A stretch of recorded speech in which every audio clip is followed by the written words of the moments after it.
जब दिल्ली के आसमान में टकराए दो विमान।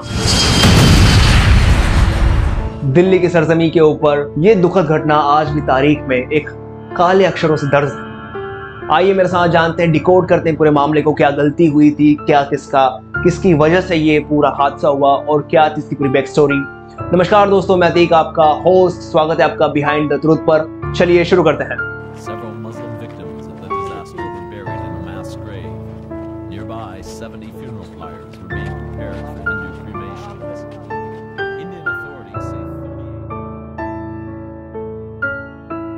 बारह नवंबर 1996 शाम का वक्त, जगह Indira Gandhi international airport Delhi. Saudi airlines के रिसेप्शन पर एक आदमी खड़ा था और वो फ्लाइट नंबर 763 की जानकारी ले रहा था। ये फ्लाइट दिल्ली से जेदा जा रही थी। रिसेप्शनिस्ट ने उसको बताया कि उसकी टिकट अभी भी वेटिंग लिस्ट में है, लेकिन वो व्यक्ति बहुत ही घबराया हुआ था। उसको किसी भी सूरत हाल में अगले दिन अरब पहुंचना था। उसने रिसेप्शनिस्ट से कई बार अनुरोध किया कि अगर वो समय पर सऊदी अरब नहीं पहुंचा तो उसकी नौकरी उसके हाथ से चली जाएगी। शुरुआत में रिसेप्शनिस्ट ने उसे कोई मदद देने से मना कर दिया। वहीं उसी रिसेप्शन पर दूसरी तरफ एक आदमी उसी फ्लाइट में एक सीट को लेकर झगड़ रहा था। रिसेप्शनिस्ट उस आदमी की मजबूरी देखकर, ये जो बगल वाला आदमी जो पास में खड़ा था, उससे मदद मांगती है। रिसेप्शनिस्ट उस आदमी से गुजारिश करती है कि अगर आपको फ्लाइट की सीट को लेकर इतना इश्यूज है तो क्या आप आपकी टिकट, आपकी सीट इन भाई साहब को दे सकते हैं, क्योंकि इनका सऊदी अरब पहुंचना बहुत जरूरी है। अगर आप कल जा सकते हैं तो मैं आपकी कंफर्म टिकट कल की अभी ही दे देती हूँ। इस पर उस आदमी ने पहले तो मना किया,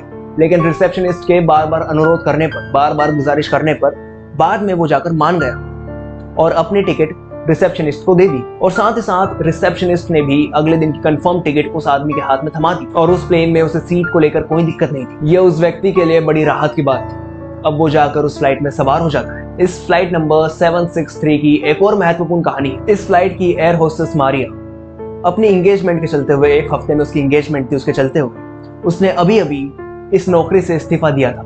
उसे अपने फाइनल सेटलमेंट्स के लिए एयरलाइंस के हेड ऑफिस सऊदी अरब में जाना था एज एन एयर होस्टेस। ये उसकी सऊदी एयरलाइंस की आखिरी फ्लाइट थी। इस फ्लाइट में कुल 312 यात्री और 23 क्रू मेंबर सवार थे। फ्लाइट दिल्ली से जेदा के लिए उड़ान भरने के लिए तैयार थी। फ्लाइट 763 के उड़ान के टेक ऑफ के कुछ ही मिनटों बाद दिल्ली एयर ट्रैफिक कंट्रोल ने कजाकिस्तान एयरलाइंस के एक प्लेन को विपरीत दिशा में आते हुए देखा। कजाक एयरलाइंस का विमान इल्यूशन IL-76 था, जो एक कार्गो प्लेन था जो कजाकिस्तान की राजधानी से दिल्ली की ओर आ रहा था और करीबन 15,000 फीट की ऊंचाई पर उड़ रहा था। ATC ने कजाकिस्तान एयरलाइंस के इस प्लेन को 15,000 फीट की ऊंचाई बनाने को कहा और उन्हें यह भी बताया कि सऊदी अरब एयरलाइंस का एक प्लेन उनकी तरफ आ रहा है और उसकी दूरी महज 10 मील की रह गई और अगले कुछ मिनटों में वो विमान कजाक एयरलाइन के विमान को क्रॉस कर सकता है। कजाक एयरलाइन के पायलट को निर्देश दिया गया कि अपनी नजरें प्लेन पर बनाए रखें और अगर उन्हें सऊदी एयरलाइंस का प्लेन सामने से आता हुआ दिखे तो इसकी खबर जल्द से जल्द ATC को दें। अब सऊदी अरब एयरलाइंस का प्लेन 747 500 किलोमीटर प्रति घंटे की रफ्तार से 14,000 फीट की ऊंचाई पर उड़ रहा था। सऊदी अरब एयरलाइंस के पायलट ने ATC से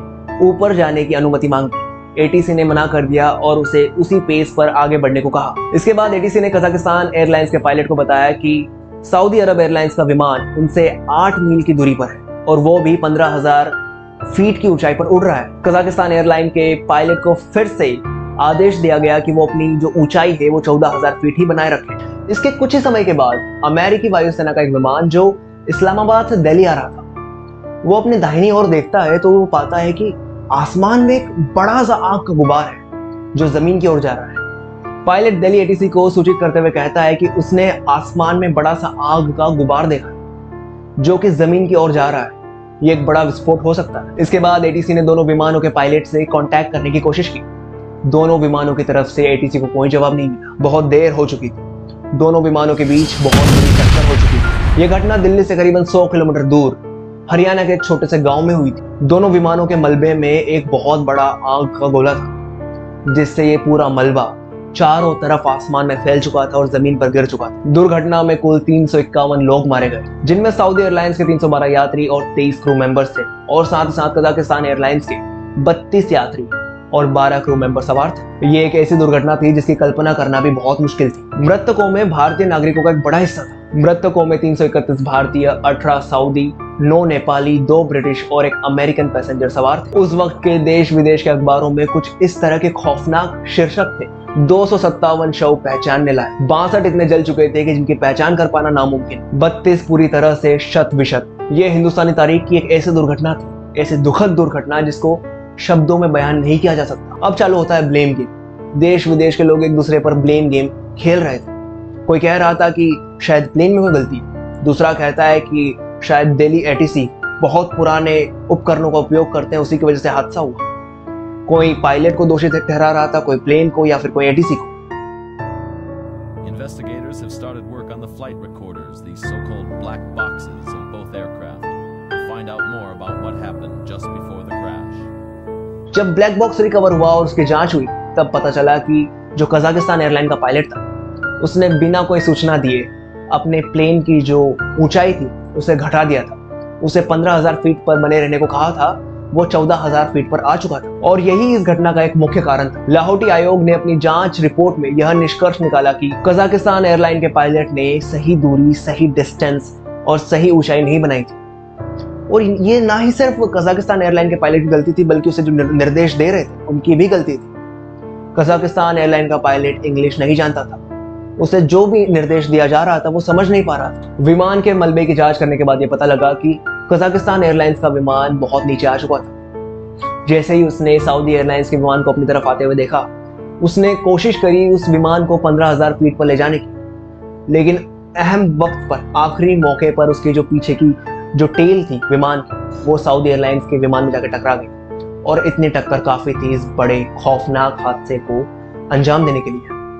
सऊदी सरकार ने मृतकों के परिवारों को 12,000 पाउंड का मुआवजा देने का ऐलान किया। ये दुर्घटना ना ही सिर्फ बड़े हादसे की कहानी है, बल्कि एक जटिल और विवादित जांच प्रक्रिया का एक हिस्सा बन गई। इसके बाद दुनिया भर की एयरलाइंस ने अपने अपने प्लेन्स की सुरक्षा को लेकर नए नए रूल्स बनाने चालू किए, ताकि इस तरह का कोई और हादसा फ्यूचर में अवॉइड किया जा सके। जब हरियाणा में हादसे वाली जगह पर जब पत्रकारों की टीम पहुंची, उन्होंने जो रिपोर्ट किया वो एक रूह कपा देने वाली बात थी। उन्होंने बताया कि उनके जो शव थे वो 10 किलोमीटर के एरिया में फैले हुए थे।